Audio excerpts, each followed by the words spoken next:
السلام علیکم، میں صوفیزہ اسلام اور میرے پاس یہ تذکرۃ الاولیاء کی کتاب ہے۔ اس کتاب میں جو آج آپ کو پڑھ کر سناؤں گی اس کا ٹاپک ہے حضرت رابعہ بصری رحمۃ اللہ علیہ کے حالات و مناقب۔ اعوذ باللہ من الشیطان الرجیم، بسم اللہ الرحمن الرحیم۔ تعارف: آپ پردہ نشینوں کی مخدومہ، خاصان خداوندی، شوخت عشق، قرب الہی کی شیفتہ اور پاکیزگی میں مریم ثانی تھیں۔ اگر معترض یہ کہے کہ مردوں کے تذکرے میں عورت کا ذکر کیوں کیا گیا تو اس کا جواب یہ ہے کہ حضور اکرم صلی اللہ علیہ وسلم نے ارشاد فرمایا ہے کہ اللہ تعالیٰ صورت کے بجائے قلب کو دیکھتا ہے، اس لیے روز محشر تمام محاسبہ صورت کے بجائے نیت پر ہوگا۔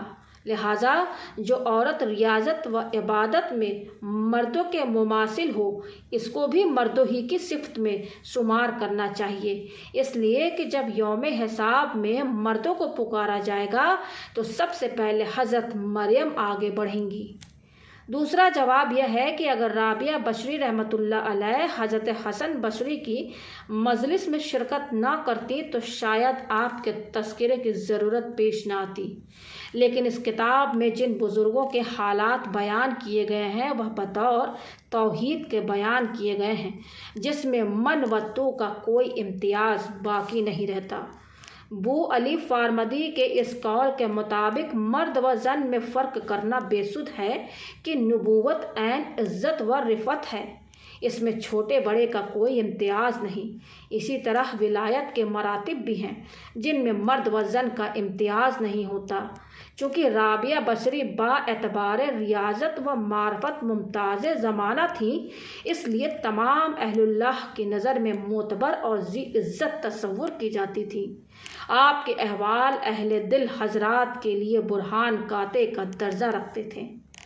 پیدائش، وجہ، تسمیہ: ولادت کی شب میں آپ کے والد کے یہاں نہ تو اتنا تیل تھا جس سے ناف کی مالش کی جاتی اور نہ اتنا کپڑا تھا جس میں آپ کو لپیٹا جا سکتا، حتیٰ کہ بدحالی کا یہ عالم تھا کہ گھر میں چراغ تک نہ تھا۔ چونکہ آپ اپنی 3 بہنوں کے بعد پیدا ہوئی، اسی مناسبت سے آپ کا نام رابعہ رکھا گیا۔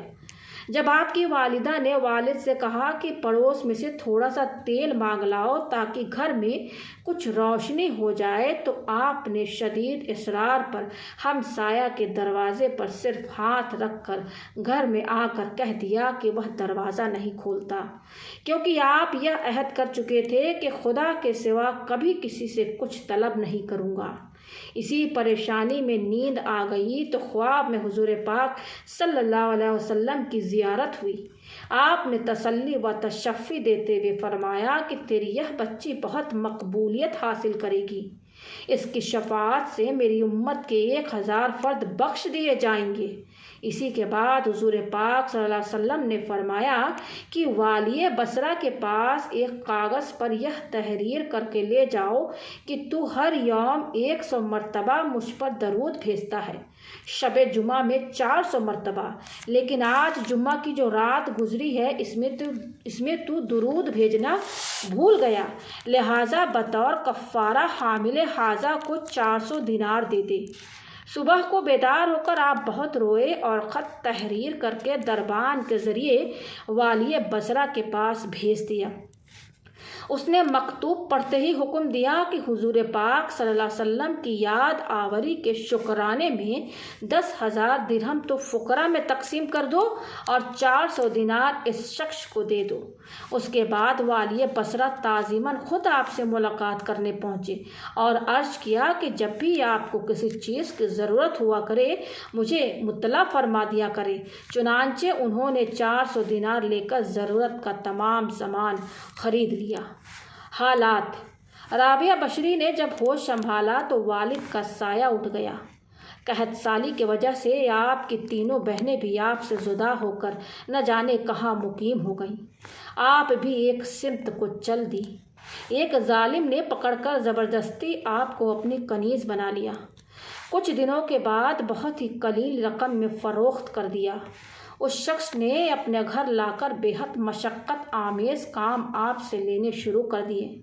ایک مرتبہ آپ کہیں جا رہی تھیں کہ کسی نامحرم کو اپنے سامنے دیکھ کر اتنے زور سے گری کہ ہاتھ ٹوٹ گیا۔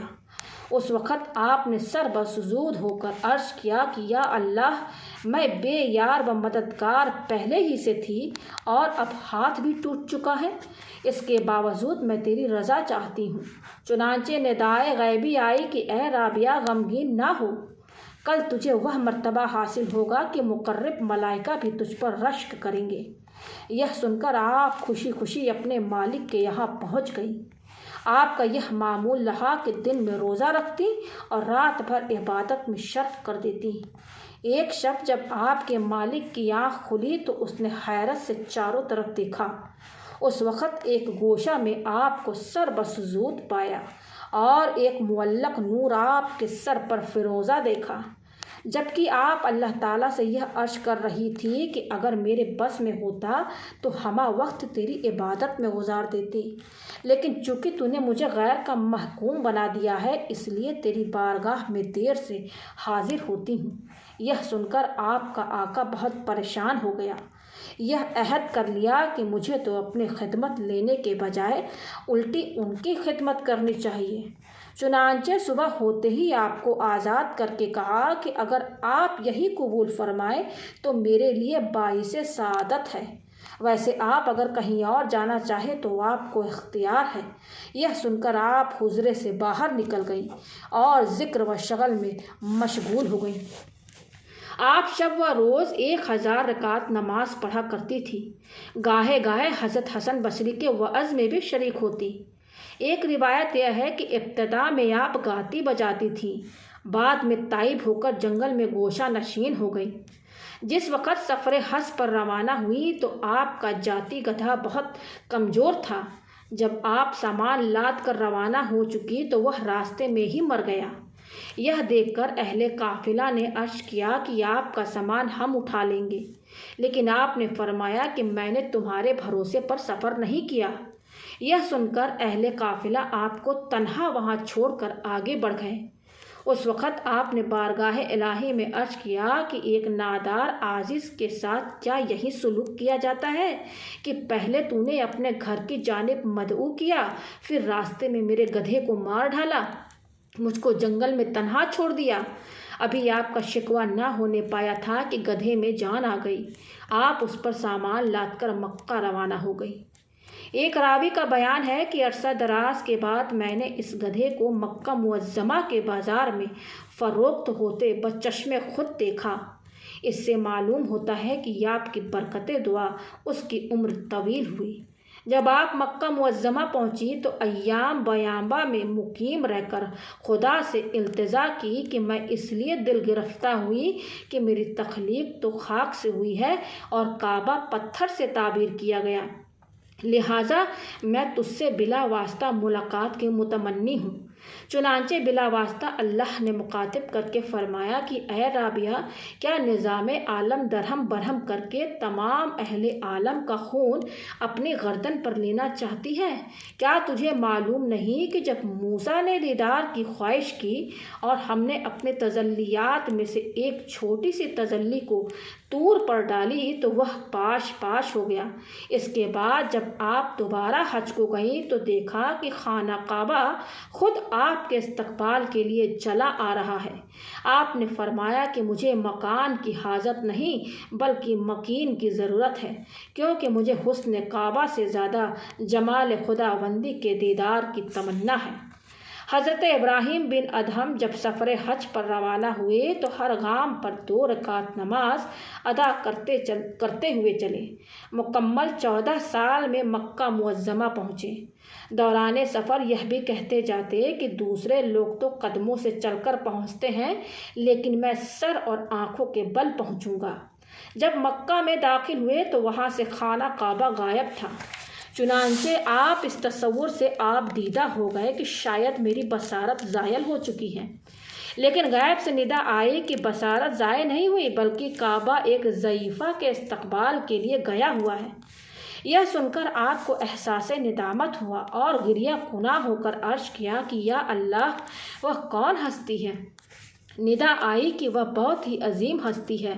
چنانچہ آپ کی نظر اٹھی تو دیکھا کہ سامنے سے حضرت رابعہ بصری لاٹھی کے سہارے چلی آ رہی ہیں۔ کعبہ اپنی جگہ پہنچ چکا ہے۔ آپ نے رابعہ بصری سے سوال کیا کہ تم نے نظام عالم کو کیوں درہم برہم کر رکھا ہے؟ جواب ملا کہ میں نے تو نہیں، البتہ تم نے ایک ہنگامہ کھڑا کر رکھا ہے جو 14 برس میں کعبہ تک پہنچے ہو۔ حضرت ابراہیم بن ادہم نے کہا کہ ہر گام پر 2 رکعت نفل پڑھتا ہوا آیا ہوں، جس کی وجہ سے اتنی تاخیر سے پہنچا۔ رابعہ نے فرمایا کہ تم نے تو نماز پڑھ پڑھ کر فاصلہ طے کیا ہے اور میں عز و انکسار کے ساتھ یہاں تک پہنچی ہوں۔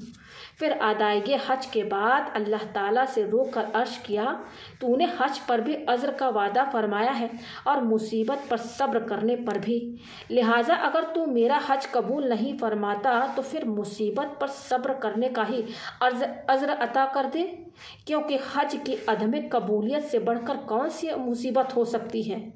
وہاں سے بصرہ واپس ہو کر عبادت میں مشغول ہو گئی۔ جب دوسرے سال حج کا زمانہ آیا تو فرمایا کہ گزشتہ سال تو کعبہ نے میرا استقبال کیا تھا اور میں اس سال اس کا استقبال کروں گی۔ چنانچہ شیخ فارمتی کے قول کے مطابق موقع پر آپ نے جنگل میں جا کر کروٹ کے بل لڑکنا شروع کر دیا اور مکمل 7 سال کے عرصہ میں عرفات پہنچی، اور وہاں یہ غیبی آواز سن کر اس طلب میں کیا رکھا ہے، اگر تو چاہے ہم اپنی تجلی سے بھی نواز سکتے ہیں۔ آپ نے عرض کیا کہ مجھ میں اتنی قوت و سکت کہاں، البتہ رتبہ فقر کی متمنی ہوں۔ ارشاد ہوا کہ فقر ہمارے قہر کے مترادف ہے، جس کو ہم نے صرف ان لوگوں کے لیے مخصوص کر دیا ہے جو ہماری بارگاہ سے اس طرح متصل ہو جاتے ہیں کہ سر منہ فقر باقی نہیں رہتا، پھر ہم نے انہیں لذت وصال سے محروم کر کے آتش فراق میں جھونک دیتے ہیں، لیکن اس کے باوجود ان پر کسی قسم کا حزن و ملال نہیں ہوتا، بلکہ حصول قرب کے لیے اجسر نو سرگرم عمل ہو جاتے ہیں۔ مگر تو ابھی دنیا کے 70 پردوں میں ہے، جب تک ان پردوں سے باہر آ کر ہماری راہ میں گامزن نہ ہوگی اس وقت تک تجھے فقراء کا نام بھی نہ لینا چاہیے۔ پھر ارشاد ہوا کہ ادھر دیکھ۔